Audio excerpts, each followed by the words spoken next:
Hola, hola, muy buenas tardes. Bienvenidos a a esta entrevista de Foro Jurídico en conjunto con Abogado Digital en esta ocasión. Mi nombre es Janet Huerta y pues estaré hoy acompañándolos en sustitución del doctor Elías Huerta. Y bueno, pues hoy hemos preparado un tema muy interesante para ustedes, ya también como una línea de contenidos que venimos manejando en Foro Jurídico, pues traemos temas un poco más yéndonos hacia las partes de las habilidades emocionales que tenemos que desarrollar en los abogados, en la industria legal. La verdad es que a veces tocamos temas muy técnicos, pero pues también los abogados estamos viéndonos inmersos en muchos temas que a veces nos requieren pues un manejo emocional importante.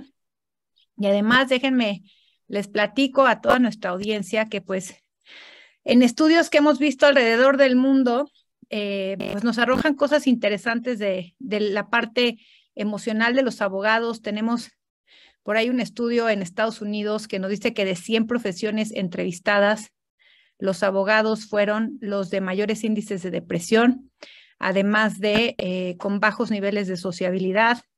Tenemos también estudios en México que nos muestran que la profesión de los abogados pues son de los mayores niveles de alcoholismo.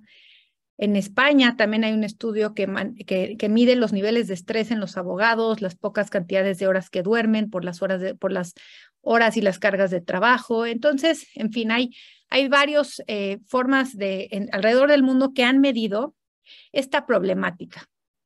Aunado a que déjenme les cuento que si no han tenido oportunidad de ver esos estudios de la OCDE, hay estudios de la OCDE que nos demuestran que México es de los países con mayores niveles de horas trabajadas por persona y que somos menos productivos. Es decir, no por trabajar más horas significa que vamos a ser más productivos o que vamos a vivir mejor. Y tenemos también un 40%, de acuerdo a estos mismos estudios de la OCDE, un 40% de la población de personas empleadas en México tiene el síndrome del burnout. Y de eso se trata nuestro programa de hoy. ¿Por qué hay tanto burnout en la abogacía?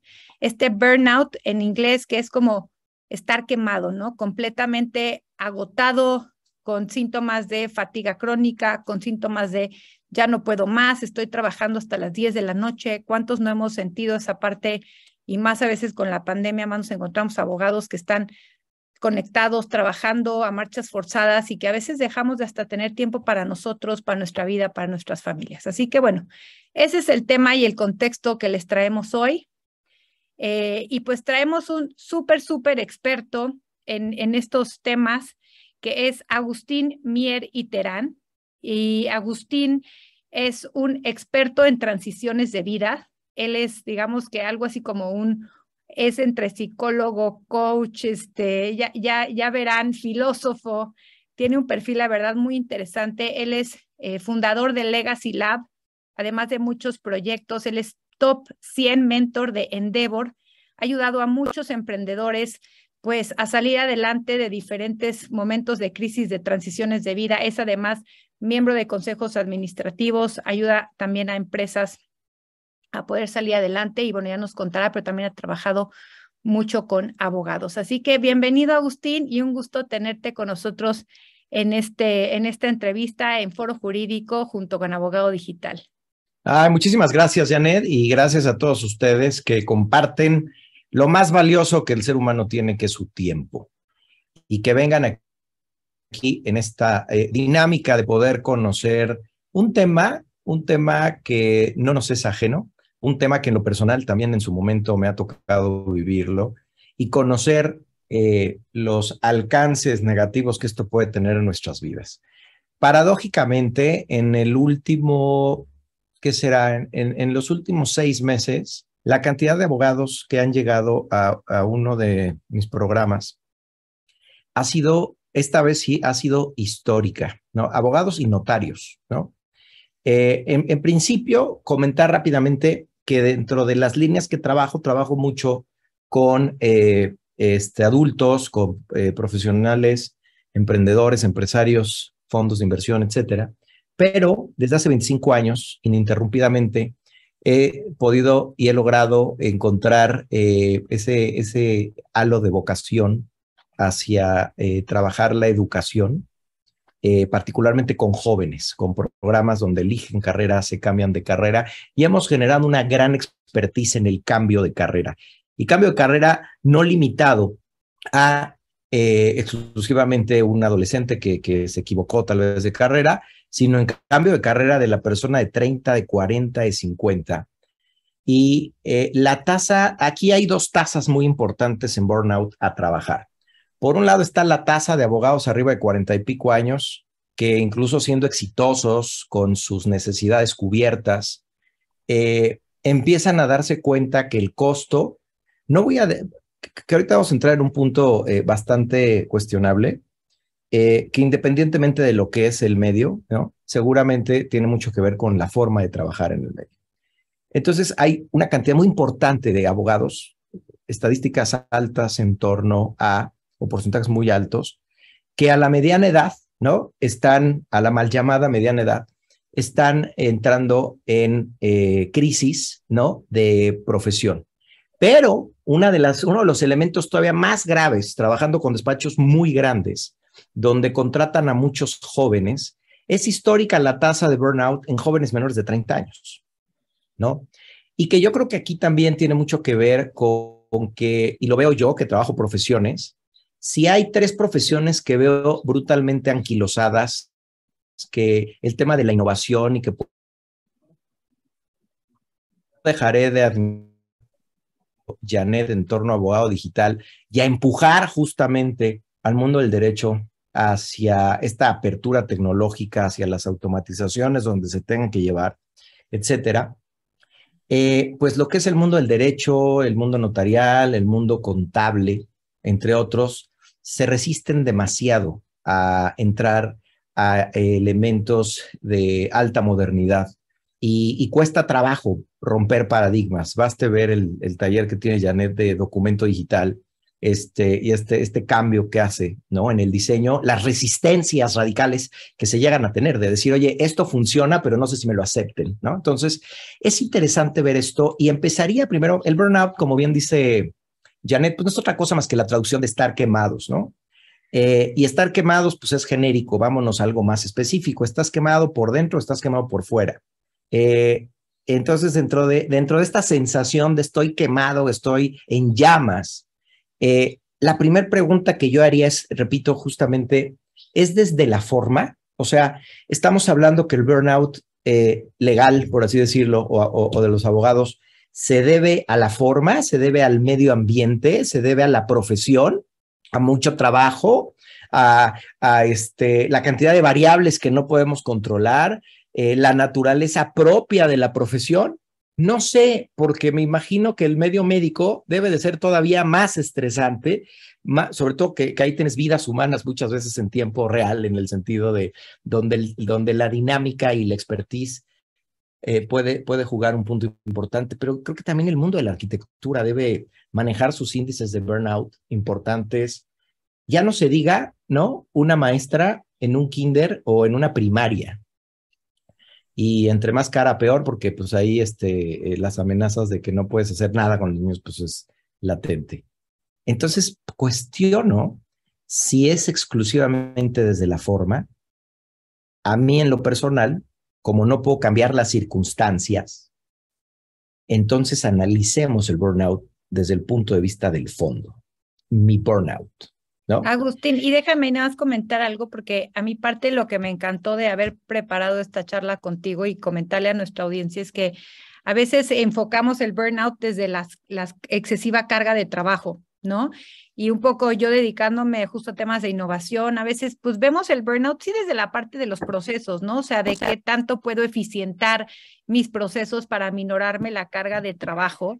Y platicando esto con Agustín y un poco para poner en contexto, esa es una parte que Agustín ahorita dice, esa es la forma, ¿no? Y sí hay una forma que probablemente podemos eficientar, pero déjenme les digo que hoy no venimos a hablar de la forma.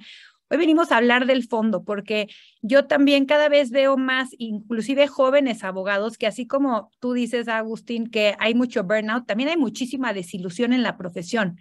O sea, yo veo cada vez más jóvenes que como llegan a lugares en donde no se les dan ni siquiera espacios, por ejemplo, para poder dedicarse, ¿no? Para poder tener actividades personales o inclusive todavía socios de despachos que dicen cómo este abogado se fue en pleno momento de término de un asunto que porque se iba a su clase de yoga, ¿no? O sea, eso es como que impensable y es hasta una ofensa a veces como que un millennial pueda llegar y decir, oye, yo quiero tiempos para mí, no, porque es como un medio donde de pronto los jóvenes sí se desilusionan o no están ya dispuestos a estar en un ambiente donde hay tanta exigencia y a veces no nada más es de los procesos, ¿no? Entonces, pues en este sentido, platícanos qué hay más de fondo a este burnout.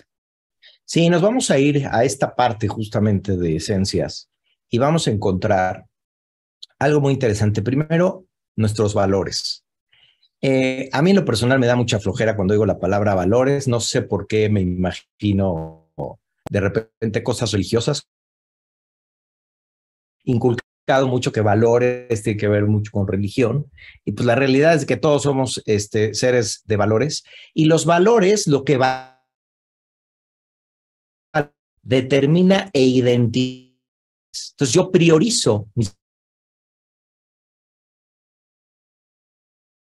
en la que yo priorizo ciertas cosas, empiezo a operar, ¿ok? Entonces, estas falacias de repente de estamos perdiendo los valores, no, los valores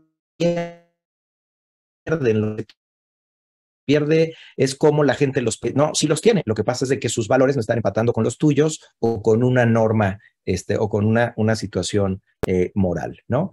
Entonces, ¿qué sucede con esto? Dependiendo de cómo yo valoro lo que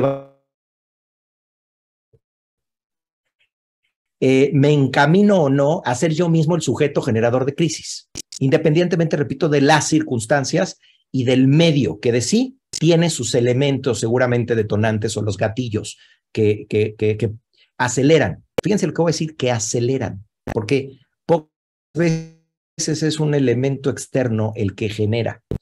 En modelos axiológicos, la axiología es la disciplina de la filosofía que estudia los valores y su aplicación. Yo trabajo muchísimo con axiología formal de manera matemática y es un tema interesantísimo. Desde ahí vemos que más bien es mi situación interior a través de gatilleros y a través de circunstancias lo que termina generando esa sensación de insatisfacción, de aburrimiento o esta sensación de estar quemados, estar en un agotamiento ya incluso brutal, donde justo platicado con un abogado decía, es que me fui a la casa, me hablaron mis amigos, te juro, preferí quedarme a dormir y no fui a una boda, a la boda de uno de mis amigos. Era tal el agotamiento que dije, ¿qué voy a hacer allá en la situación en la que me encuentro? Ahora, hay un elemento clave particularmente en el mundo del derecho. El derecho de repente, porque esto yo lo veo cuando lo queremos de repente ubicar, ¿no? Hay escuelas que lo ubican en área 3, económico-administrativa, o más bien las disciplinas en donde está todo el tema social y su desarrollo, las interacciones sociales del hombre. Y por otro lado lo ubican en el área 4, en el área de las humanidades, ¿no? Donde más bien está todo lo que es el acervo cultural y la preservación del mismo. Entonces es interesante porque los indicadores, hablando como mundo de empresa, los indicadores del mundo económico administrativo son otros y los indicadores del mundo de las humanidades de igual manera son diferentes. Ahora, es paradójico que el derecho ubicado en las humanidades tiene una relación brutalmente estrecha entre hombres. Particularmente el derecho tiene una relación dinámica en la interacción entre personas y yo desde aquí veo ¿cómo decirlo? Un problema sistémico. El mundo del derecho desde la carrera debería tener altos componentes psicológicos. Yo he vivido procesos legales, ¿no? Y es paradójico que lo primero que uno busca cuando busca un abogado, independientemente de estar seguros que estoy con alguien correcto, que estoy con alguien ético, que estoy con alguien que sabe, lo primero que necesito es contención. Lo primero que necesito es que me vuelvan a centrar porque mi mente ya se fue, nos detona inmediatamente una demanda o algo por el estilo, un futuro probable catastrófico, ¿no? ¿Cuántos abogados hay que tienen de entrada la capacidad de empatía para poder contener al cliente, para poder contener a aquel que está confiando en nosotros? Y a mí me han tocado abogados, que este es un tema que me llama mucho la atención también del medio, siempre habrá excepciones, pero que se suben a ese pedestal, a esa tribuna, ¿no? De repente a hacerme ver y extremadamente a veces sobresaturado el que saben, sin importarles lo que yo estoy sintiendo en ese momento, que por cierto, en ese momento estoy en crisis y lo que menos voy a entender es un proceso que a mí me expliquen. Lo que yo necesito saber es el riesgo que tengo en ese momento, el riesgo que tiene mi patrimonio, mi familia, etcétera, etcétera. Pero hay que entender que no se puede dar lo que no se tiene. No puedo ser empático.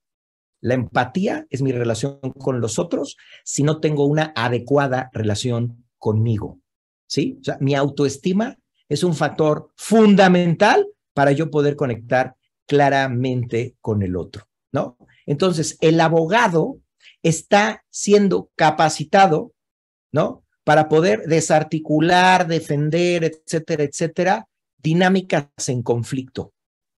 Pero paradójicamente no nos enseñan a trabajar el conflicto interior. No nos enseñan a trabajar, ¿sí? No nos dan elementos y bases, repito, para sostenernos en un mundo donde permanentemente el tiempo está en contra, donde una equivocación se puede llevar el caso, donde claramente estoy hablando de que el mundo de la forma es complejo, pero no le damos el suficiente enfoque al mundo interior de quien operará estos elementos en conflicto. No nos preparan para el conflicto psicológicamente. Y esto, Agus, déjame, te comento, pero creo que es algo bien importante porque si bien claramente las escuelas de derecho no, yo siempre lo he dicho, no nos vamos a pasar toda la vida solucionando conflictos y no tenemos ni una materia de negociación, de solución de conflictos, de conducta humana, ¿no?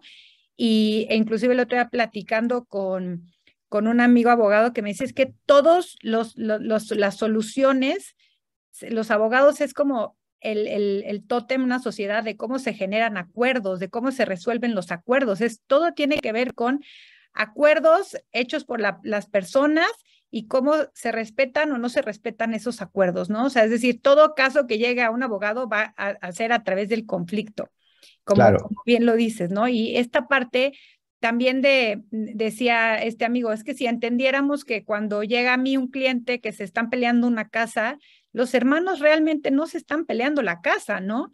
Se están peleando por el amor del papá, se están peleando porque el hermano les hizo de chiquitos, se están peleando por muchísimas otras cosas que no es la casa. Y si de pronto el abogado nada más sale a un juicio a pelear la casa, que estos son como muchos de los principios que ahora trata de introducir la mediación y todas estas nuevas técnicas, de decir, hay que ir más allá de únicamente la forma también del conflicto, ¿no?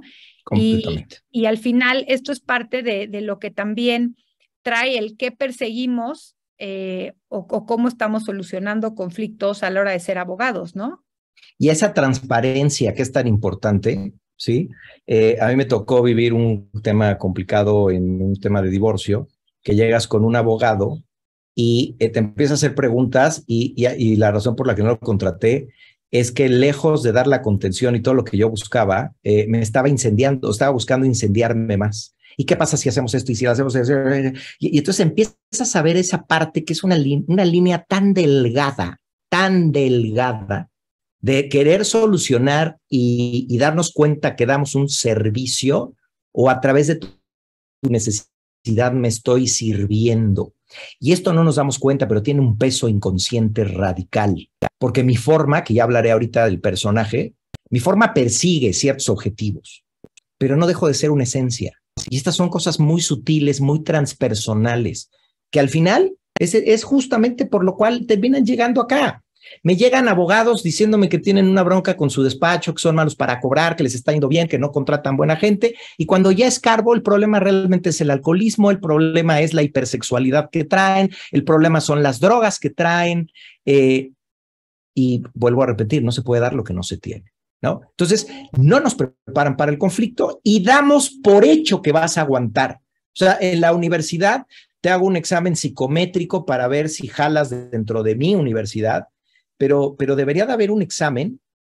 Yo diseñé una cosa muy interesante para fondos de inversión, porque a mí me contratan para conflicto. A mí me toca llegar a desarticular equipos directivos. Entra un fondo con una tesis de inversión, compra una empresa, que realmente una empresa es un equipo directivo, y lo primero que veo es que hacen el due diligence legal y el due diligence contable y el due diligence fiscal y a veces ecológico, dependiendo de la naturaleza. Compran, cuando se agote el capital, eso es muy común. El fondo empieza a pedir data, ¿no? Empieza a pedir resultados, empiezan los problemas.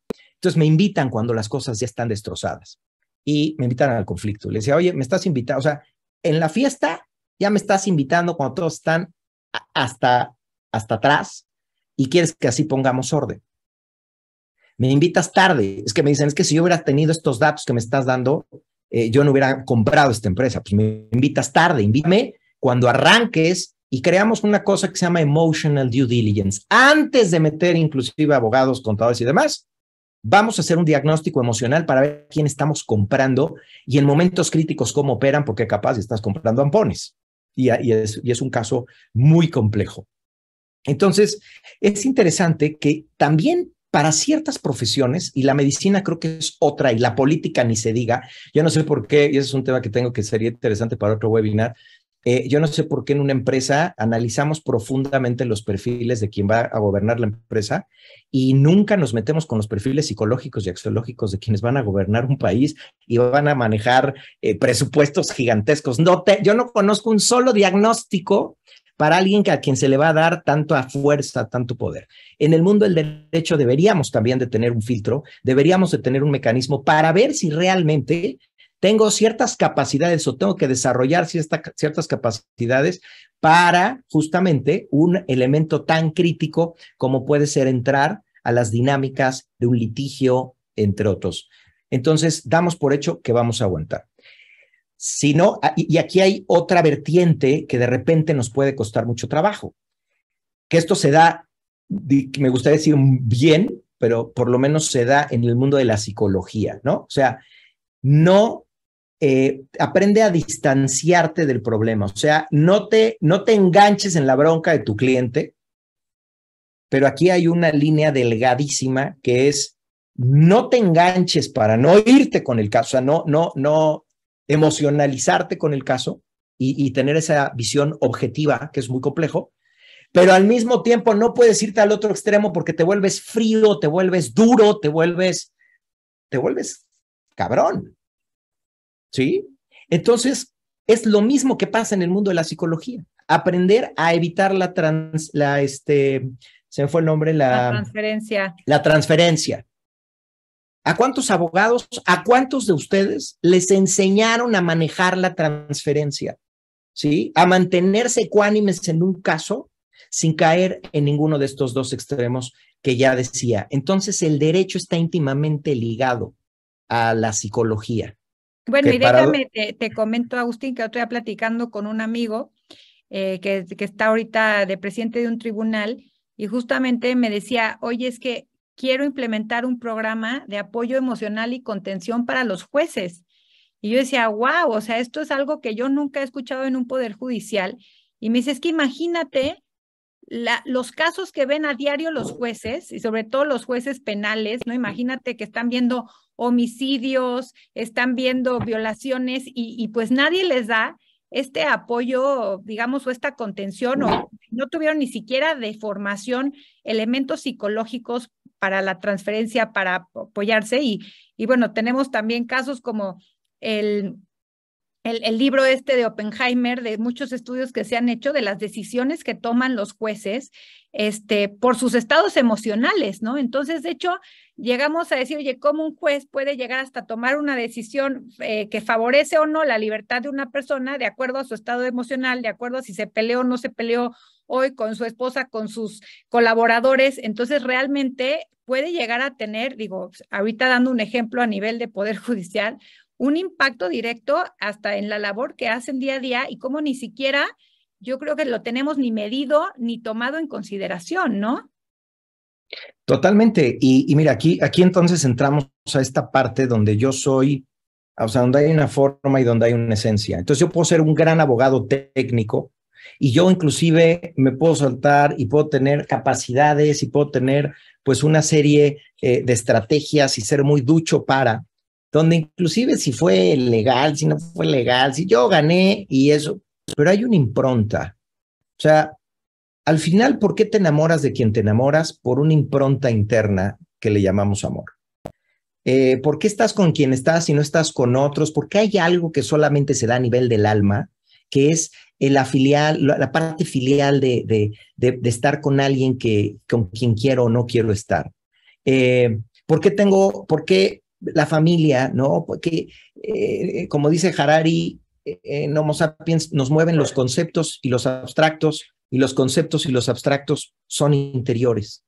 Entonces, todo lo que yo haga en el mundo de la forma, tarde que temprano va a tener un impacto en el mundo de la esencia. Agustín, qué esotérico te estás volviendo. Total y absolutamente. Claro, claro. Porque algo que Jung logró leer que no necesariamente Freud, para mí Jung sobrepasa al maestro, es cuando Jung dice, oye, ¿y si el tema ya no es psicológico? O sea, si lo que esta persona trae ya trata más de su espíritu, ya trata más, y por eso, bueno, en países como México ni siquiera se ve Jung porque, es esotérico. Y paradójicamente lo espiritual siempre está latente en todo lo que nosotros hacemos. Seres espirituales viviendo una experiencia humana. Entonces, con esa experiencia, con estas dinámicas, nosotros estamos navegando en el mundo de las leyes. En acomodarnos con nuestro caso, en poder darle esa interpretación, etcétera, etcétera. Y la ley lo único que hace es definir límites, pero las leyes, como sabemos, no son perfectas y a lo largo del tiempo las leyes se tienen que estar actualizando y per se la ley puede no ser justa, ¿no? Y en ese contexto esa ley determinaba de alguna manera ese límite. ¿Y qué pasa cuando lo ético no es legal o cuando lo legal no es ético? Y vienen estas jugadas que nuestra profesión tiene, ¿sí? Y entonces, lo interesante es esa parte tan íntima que tenemos en cómo nosotros trabajamos nuestras improntas emocionales en nuestro trabajo. Y yo les preguntaría, si fueran pilotos, ¿no? Y que fuera muy importante para esta aerolínea saber cuántos aviones comerciales han volado y cuántas avionetas o cuántos helicópteros también han volado. Y ambos casos son importantes. Donde el mundo de los aviones es el mundo de el derecho con sus maestrías, sus doctorados, sus actualizaciones. Y por el otro lado, ¿no? Están las horas vuelo de todas las actualizaciones interiores. ¿Qué es la vida? ¿Cuál es mi función en la vida? La autoestima, ¿cómo traigo mi autoestima? O sea, lo que quiero preguntarles es qué tanto énfasis le ponen a su mundo legal, a su mundo profesional, y si está equilibrado con la cantidad de tiempo que le dedican a su desarrollo interior. Porque el burnout en principio surge de que estamos impresionantemente abandonados. Yo tengo un modelo que grafica esto y les puedo decir que en un 80-90% de los casos que siempre me llegan, el principal conflicto inicial es, le dedicamos tanto al mundo de las formas, queremos ser don chingones, queremos aparentar de repente lo que es insostenible. ¿Cuántos abogados, y conozco varios, están endeudados con un Mercedes-Benz porque la imagen se vuelve muy importante para el cliente? Porque pareciera que si traigo el reloj y traigo el coche, soy un abogado importante, ¿sí? Y de repente tomar estas decisiones del personaje es chistoso, pero el mundo de la educación, el mundo del derecho y el mundo de la medicina le pone un énfasis al título, o sea, se tiene como nombre principal, licenciado, doctor o maestro, y después mi nombre. Y aquí por eso entraría un segundo punto. Ya vimos un poco la parte del mundo interior, la parte del contexto en el que se mueve un abogado, pero ahora preguntar bajo qué modelo nos estamos guiando. Oye, Y la Agustín, antes de que sí. entres a este punto, me gustaría nada más leer un comentario que nos hace Luis Ignacio Navarro. Dice, los conflictos generan muchas veces más tensión y cuando aparece la variable de la corrupción, puede llegar hasta generar depresión entre justiciables y abogados. Completamente. Te digo mi definición, te digo para mí qué es la corrupción. La corrupción es un problema de autoestima. Es un radical problema de autoestima. Es querer llegar al más por el camino del menos. ¿Sí? Es querer llegar a un punto y a un centro de poder, porque parece que el dinero da poder, y llegar a toda costa lo más rápido posible y después aparentar que yo estoy sostenido en ello. Esa es la corrupción. Esa es la corrupción. Adelantar procesos que de sí tienen su flujo a cambio de un beneficio para tener una tele más grande, para tener un coche con mayor octanaje, para tener una casa con cientos de metros más, porque hay que decir, soy don chingón. Y al final también, Agustín, tiene que ver con esto que decías al principio de los valores, ¿no? O sea, es como la corrupción no se ve como corrupción a veces porque depende de lo que yo como persona estoy valorando en ese momento.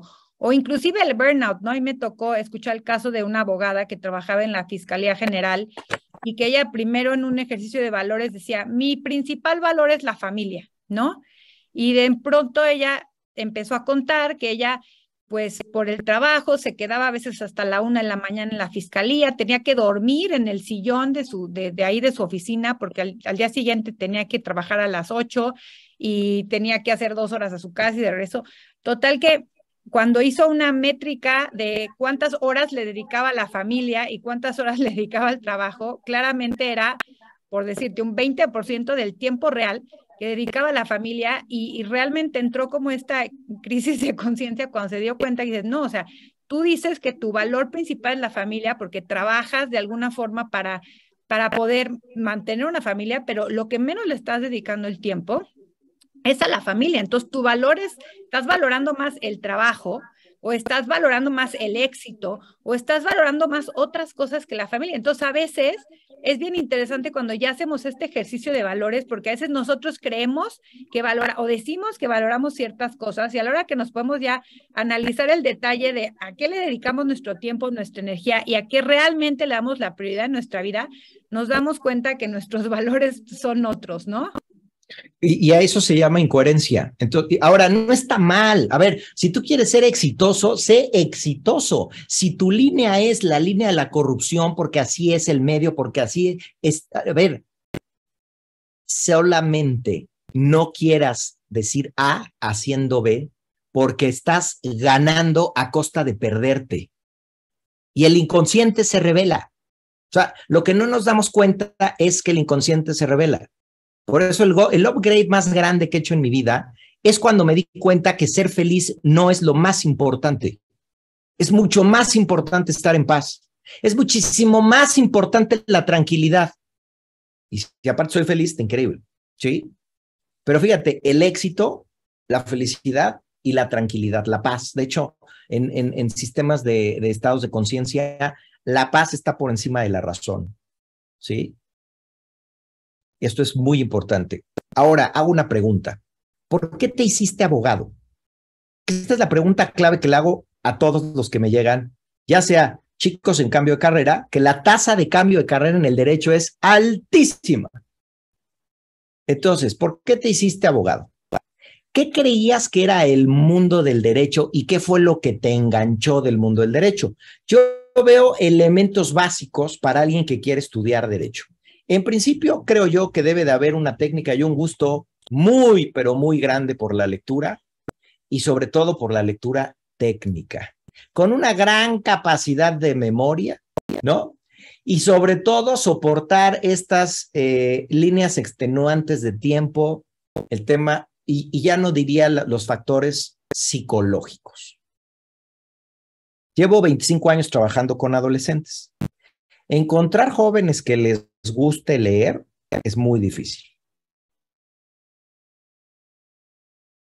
Que la lectura técnica es muy difícil.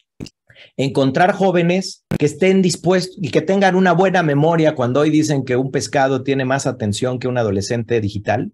Entonces, si me doy cuenta lo que es la generación, por ejemplo, actual y lo que valoran versus el mundo al que se van a dedicar, la realidad es de que una gran cantidad de abogados se mete a estudiar esta carrera, más por supuestos, donde el tema del éxito, donde el tema del dinero, donde el tema del poder les jala más que el acto verdadero, real y fiel de servir.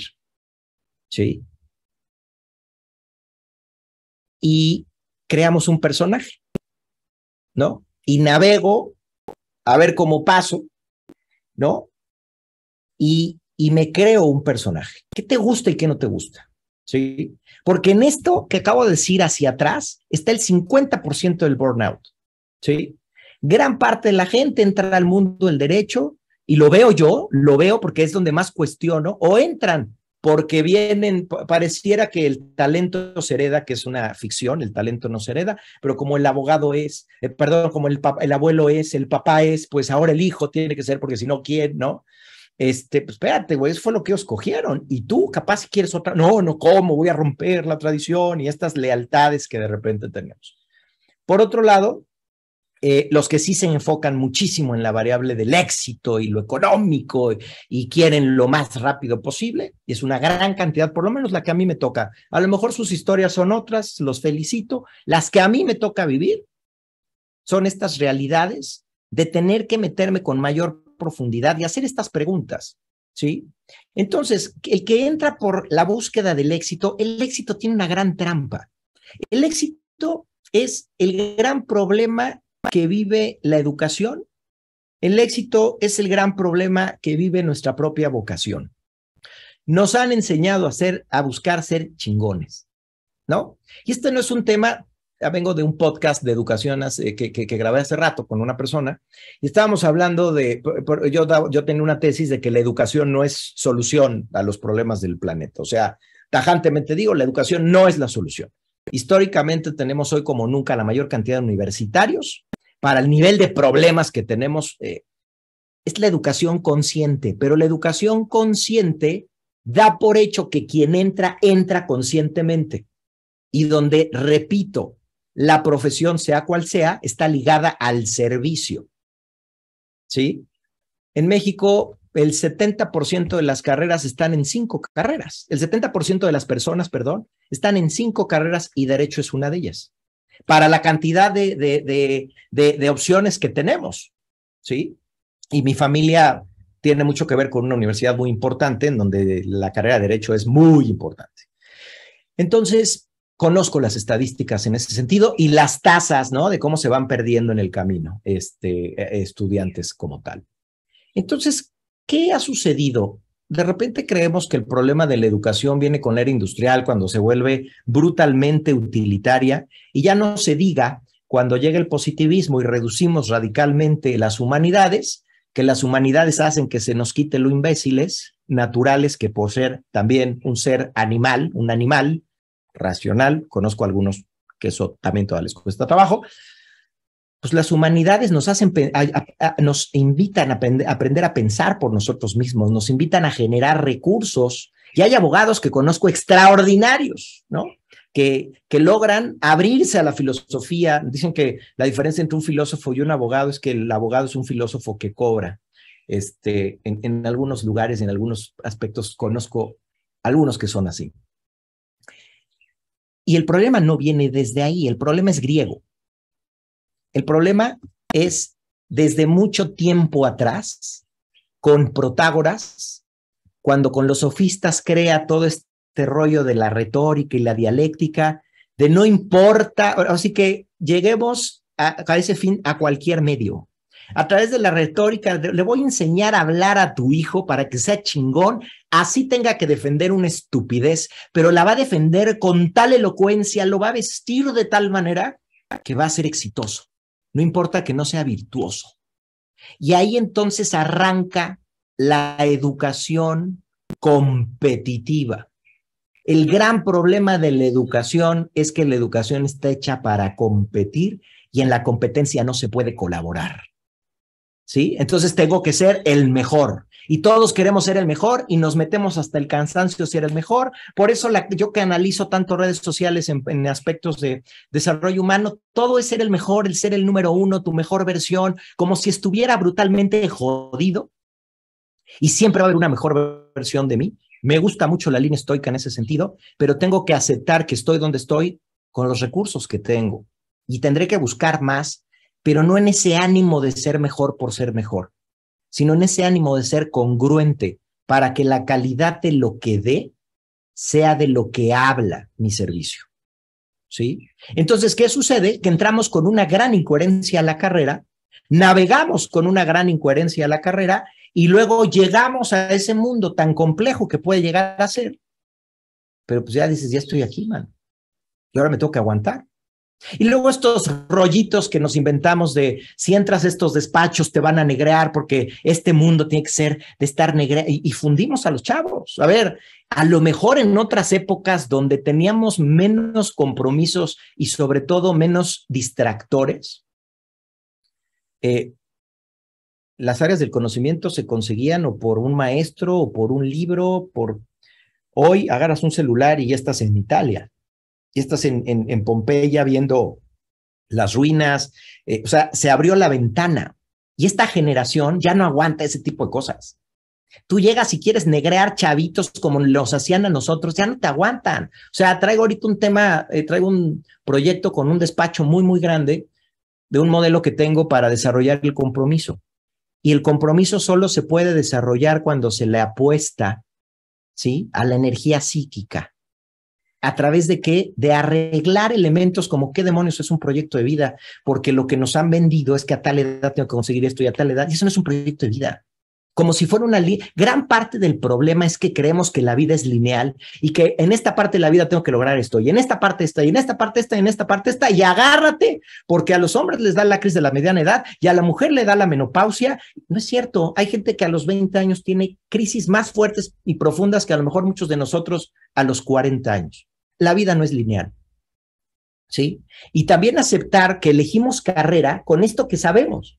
Entonces yo ya terminé la carrera y empiezo a trabajar y fíjate, se va ampliando bajo mi experiencia el mundo y yo nada más veía esta computadora, pero cuando abro esto, veo el árbol, veo la casa, digo, ay, el mundo es más grande de lo que creía y creo que me gusta eso, puta, pero yo estudié Derecho. Entonces creemos que estudiar una carrera es cosa terminada, que ya nada más, y que con eso es una garantía y le dedicaremos más a las especializaciones y a los cursos y todo, que está bien, pero si no nutro lo que soy un impostor para mí mismo. Y también aquí, Agustín, como decías, creo que yo retomaría algo que tú dijiste de que ay, Agustín, eres muy espiritual, ¿no? Y el otro día un amigo abogado me decía, es que el ser espiritual es regresar al espíritu del derecho, ¿no? El ser un abogado espiritual. Y me encantó porque dices que cuál es el verdadero espíritu, un poco vinculándolo a lo que tú decías de cuál es tu servicio, ¿no? Decía en otro webinar que tuvimos de habilidades emocionales del abogado, que al abogado los enseñaron a servir a la ley y no entendían que más bien era servir, o sea, prestar el servicio usando la ley, pero no se servía a la ley, ¿no? Y un poco creo que todos los cambios que se están dando también nos están invitando a justo ver, me encantó esta pregunta que tú hacías de por qué somos abogados, ¿no? Claro. O sea, porque al final creo que lo que ya no está haciendo muchas veces sentido para los jóvenes, que también para los despachos, para las empresas, pues es necesario el talento joven, ¿no? Para poder, pues, incorporarse en la modernidad Es como de, bueno, pues si no cumple con estas características o si no le parece mi sistema como despacho, pues que no entre. Pues no, porque si no entra, te vas a quedar totalmente rezagado de tener también gente con otro tipo de habilidades. Entonces, más Claro. bien, si no nos flexibilizamos en nuestras formas de liderazgo, ¿no? O sea, los liderazgos antes desde este título, yo soy el abogado, yo soy el socio, no soy mi persona, y entonces no conecto tampoco a nivel personal con la gente que está conmigo, con mis equipos de trabajo. O sea, me parece muy irónico que, como dices, el derecho es un área de las humanidades y a veces la incongruencia es que no se vive una humanidad adentro del mismo derecho, ¿no? O sea, A ver, claro, entre los claro. mismos abogados, ¿no? Claro, acabas de decir algo muy interesante, que ya de sí tienes dos errores brutales. Soy abogado, soy arquitecto. Híjole, qué limitado. Tú ejerces la abogacía y eres algo más grande todavía. Pero cuando tú te identificas exclusivamente con lo que haces, estás limitado a ese campo y eso genera incongruencias psicológicas claramente, ¿sí? Es un mundo en el que a mí me llama la atención que salvo de repente despachos de arquitectura o despachos contables, tu nombre va, o sea, tu nombre es la marca, ¿no? Y estos juegos que de repente cuando nos ponemos, de estas historias que soy, ¿cuál es el origen de que esto sea así? Y le escarbas y a lo mejor el origen, no sé, era un chiste, a lo mejor el origen era algo que en su momento era importante y que se volvió tradición o se volvió cultural y no nos damos cuenta de los impactos y la impronta como el ponerle tu mismo nombre a tu hijo. Sabemos que eso de sí tiene de repente problemas importantes en la psicología transpersonal. Entonces, ¿qué quiero? Volviendo a retomar esta parte, eh, soy abogado. No, no eres abogado, ¿no? Tú eres un ser que en el mundo de la forma ejerce el derecho, ejerce la abogacía, ejerce, pero no eres la cosa. Y cuando te identificas con la cosa, te autolimitas y te autodelimitas definitivamente, ¿no? Y eso es algo muy importante. Entonces aquí el problema radica también en el concepto de éxito que tenemos, que es muy básico, el concepto de éxito que por lo menos trato de trabajar, que pues éxito es logro y punto, lograr algo. Del tamaño del éxito, pues está el tamaño claramente del precio que se paga. ¿Cuál es el problema de movernos hacia el éxito, de querer ser don chingones a toda costa? Que el éxito no alcanza, queridos amigos. Perseguir el éxito es la fórmula más probada de tener una permanente frustración en nuestra vida, porque jamás podemos dejar nuestro bienestar en aquello que no podemos controlar. Y el éxito no se puede, no lo defino yo, ni soy el responsable total. ¿Por qué? Claramente hay una parte que depende de mí, pero hay otra parte que es circunstancial. Y mi bienestar, mi satisfacción y mi plenitud jamás podrá estar en algo que yo no puedo controlar. Entonces, si yo me muevo por el éxito y me va bien, me siento bien cuando estoy ahí. Pero ¿qué va a pasar el día de mañana que no estés ahí en un mundo que de sí es impermanente? Todo lo que está fuera de nosotros es impermanente. Lo único que se sostiene hasta que morimos, y el que es creyente, el que no es creyente la tiene muy fácil, te mueres y ya eres polvo y tan y la resolviste. El que es creyente de lo que sea, simplemente de que hay un más allá, pues todo lo que está fuera de nosotros es impermanente y lo único permanente somos nosotros. Por ende, entonces, la vida es abstracta, la vida es subjetiva, la vida es experiencia, por ende, la vida per se radica en estos conceptos. Es conceptual, la vida per se. Y en esos abstractos radica el valor. Y nosotros estamos en el mundo de las formas, en el mundo de sostenernos con lo que es tangible, con lo que es visible, con lo que es concreto, que no alcanza. No alcanza. Y te vas a sentir bien cuando lo tienes. El tema es que, y es en donde he buscado tener expertise personal primero, con crisis muy fuertes que he vivido, de salud, personales, empresariales, como todos, porque al final No conozco a nadie que no haya tenido una vida crítica porque este plano trata de eso. Este es un plano de problemas, ¿no? Tenemos esa sensación de que con más dinero, con una pantalla más grande, con una mujer más guapa, con un poco más de educación, nuestros problemas se van a reducir y lo que se hace es que se entre otro tipo de problemas porque hasta tu sepelio pues va a ser un problema. Entonces, ¿qué sucede? Que todos nosotros vamos a tener tormentas vitales de cualquier índole, un divorcio, la muerte de un ser querido, para algunos la muerte de su perro. Tengo un amigo que la pasó muy mal porque fue un gran compañero en ciertos momentos y no podemos reducir el dolor porque no lo comprendas.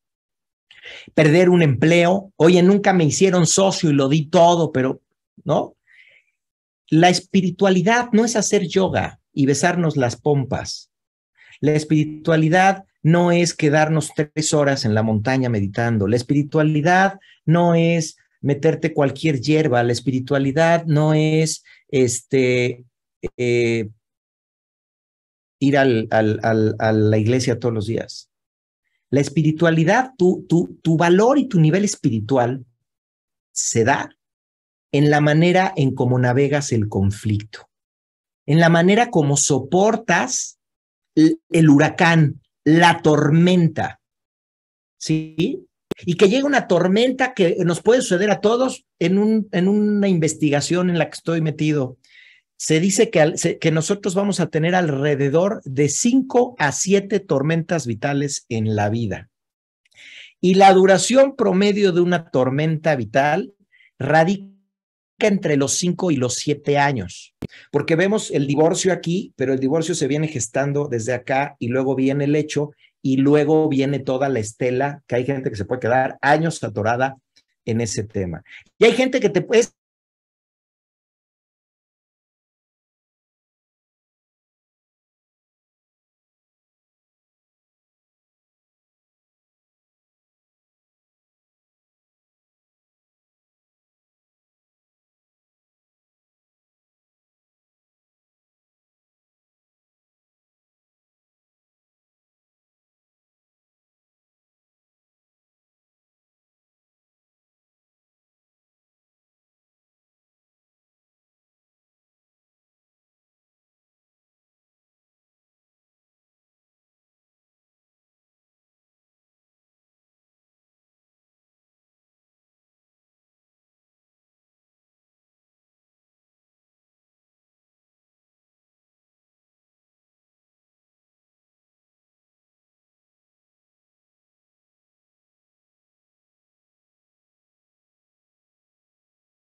Una disculpa, seguimos aquí, tuvimos unas pequeñas fallas técnicas, pero bueno, ya estamos aquí de regreso. En lo que se vuelve a conectar Agustín, y bueno, ya también estamos llegando un poco a la parte final de nuestro de nuestro webinar, resumiendo un poco este interesante programa que la verdad es que hemos tenido. Parece que hemos dicho muchas ideas, pero y dicen, bueno, pues estamos hablando del burnout, ¿no? Pero resumiendo todas las grandes ideas que nos ha dejado por aquí Agustín, es entender cómo el burnout no tiene únicamente que ver con nuestra carga de trabajo, ¿no? El burnout tiene que ver con nuestros valores, con nuestras prioridades, y estos valores tienen que ver con a qué le estamos dedicando el tiempo en nuestra vida y qué estamos valorando, ¿no? Les voy a comentar, a mí me gusta hablar mucho como con casos prácticos, pero justamente el otro día platicaba con una amiga que está trabajando en un despacho, en un gran despacho, y está en total burnout, ¿no? O sea, total burnout, estamos hablando de que está trabajando de 10 a 12 horas diarias, claramente con ansiedad, problemas de que no tiene igual trabajando sábado o domingo, estás a las 8 de la mañana con ella y le habla el jefe y tiene que tomar una llamada. Y de pronto yo le preguntaba, oye, pero ¿por qué no haces algo para salirte de esa situación, no? Porque ella me platicaba que estaba muy frustrada. Y de pronto ella me comentaba, le dije, ¿no lo has platicado con tu jefe? O sea, ¿no le has dicho? Y me dije, sí, le he dicho muchas veces, y la respuesta del jefe es, pues es que apenas estás llegando a tus horas facturables, ¿no? Estas famosísimas horas facturables que creo que son unas de las grandes, Recording in progress. Estoy por acá de regreso.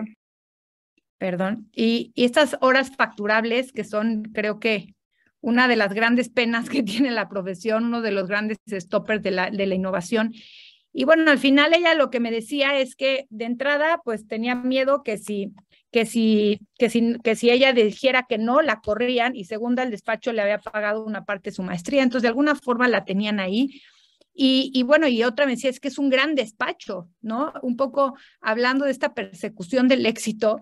Y entonces, de alguna forma, la plática derivó en esto que dice Agustín, de cómo pues ella estaba dispuesta a dejarse a sí misma por perseguir este éxito de trabajar en un gran despacho, de tener un nombre, ¿no?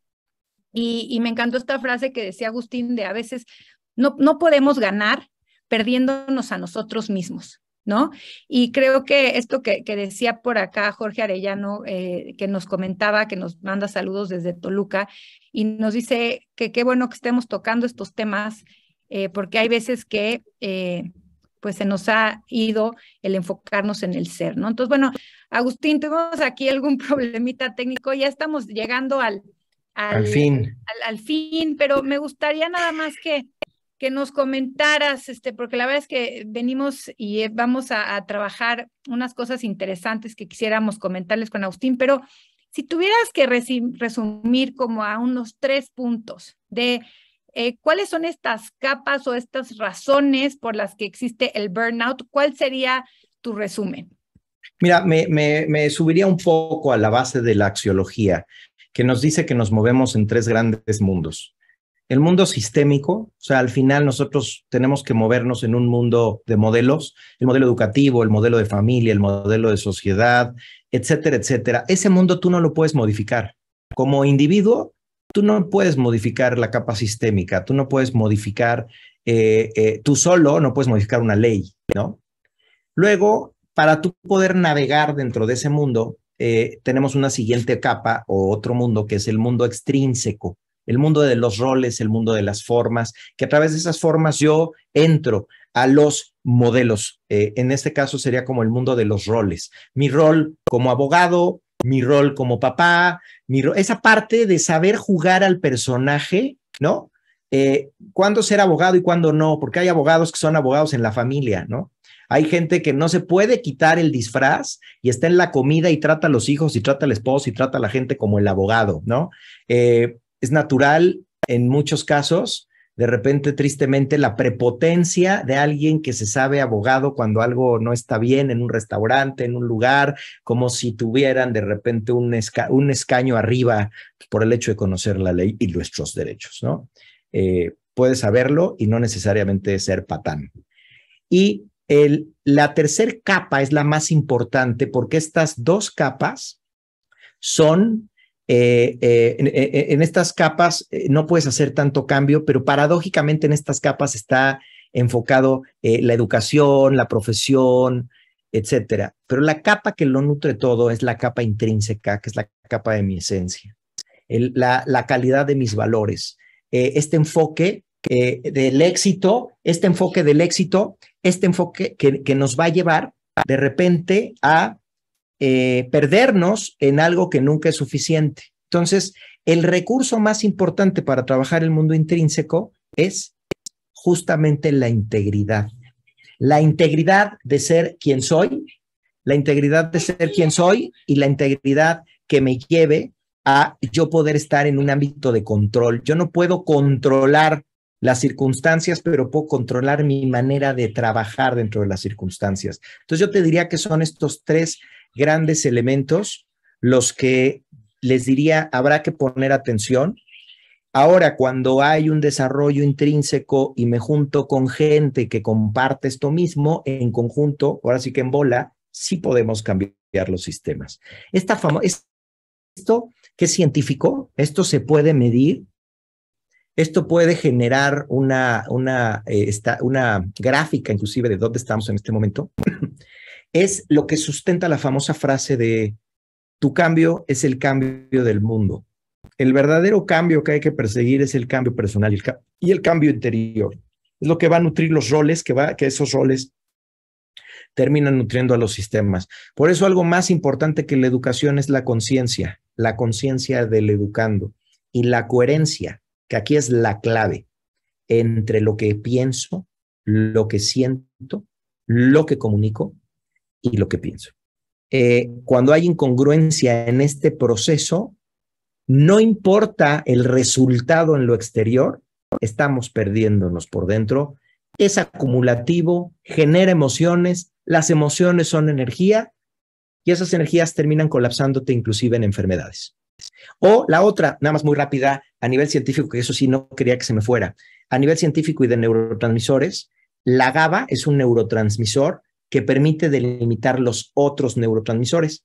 Cuando nosotros por estrés, por fatiga, por mala alimentación y por todo lo que ya conocemos, tenemos ese tipo de dinámica personal diariamente, la GABA se nos desajusta y la GABA lo que nos permite, junto con la serotonina, pues es acercarnos a esos momentos de plenitud, de felicidad, donde yo me siento bien.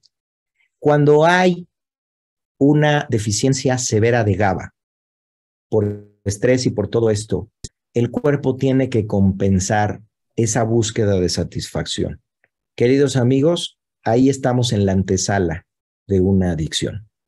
Y el burnout, si no es atendido adecuadamente desde su causa, que no es tomando pastillas, desde su causa, que no es yendo a hacer ejercicio solamente para estar en forma, sino estar en forma internamente, incluso a través del ejercicio, estamos entrando a la antesala de crisis que nos pueden durar muchísimos años. Y no es un tema de profesión, porque inclusive tú tienes el poder, si tú adecuas y te adecuas a tus necesidades reales y no a todos los deseos inventados que nos imponemos por pretender el éxito a toda costa, tienes el poder de decir no y de salirte de ese lugar en donde no se valora tu tiempo, en donde no se valora lo que tú valoras, en donde no se valora la vida como tú la valoras.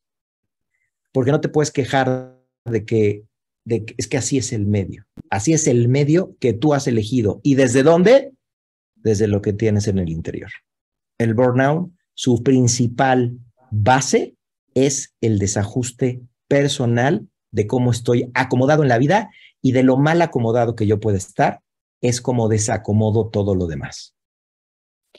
Pues Agustín, muchísimas gracias. La verdad es que a mí me parece una perspectiva pues muy profunda de todos estos temas. Creo que en el mundo en general y sobre todo a partir de la pandemia, pues estamos viviendo una gran crisis y las crisis también son oportunidades para crecer.